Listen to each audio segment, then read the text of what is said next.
మాజీ మంత్రి అంబటి దాఖలు చేసిన కోర్టు ధిక్కరణ పిటిషన్పై నల్లపాడు పట్టాభిపురం పోలీసులకు హైకోర్టు నోటీసులు జారీ చేసింది.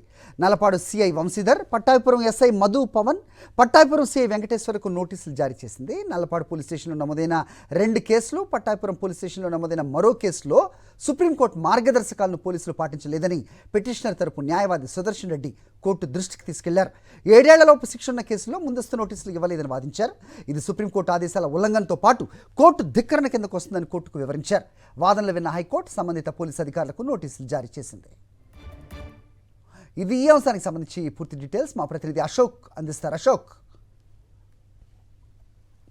మరి మాజీ మంత్రి అంబటి రాంబాబు నల్లపాడు పోలీస్ స్టేషన్ లో 2, అలానే పట్టాపురం పోలీసులు కేసులో పోలీసులు కోర్టు ధిక్కానికి పాల్పడ్డారంటూ హైకోర్టులో ఒక పిటిషన్ దాఖలు చేశారు.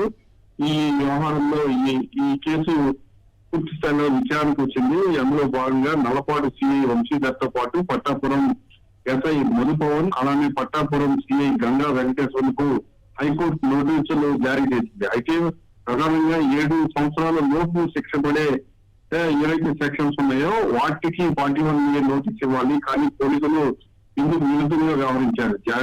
మామూలుగా సోషల్ మీడియా కేసులు కానీ లేకపోతే 7 సంవత్సరాల లోపు శిక్ష పడే కేసులకు ఖచ్చితంగా నోటీస్ ఇవ్వాలి. కానీ పోలీసులు మాత్రం దీనికి విరుద్ధంగా వ్యవహరించారు.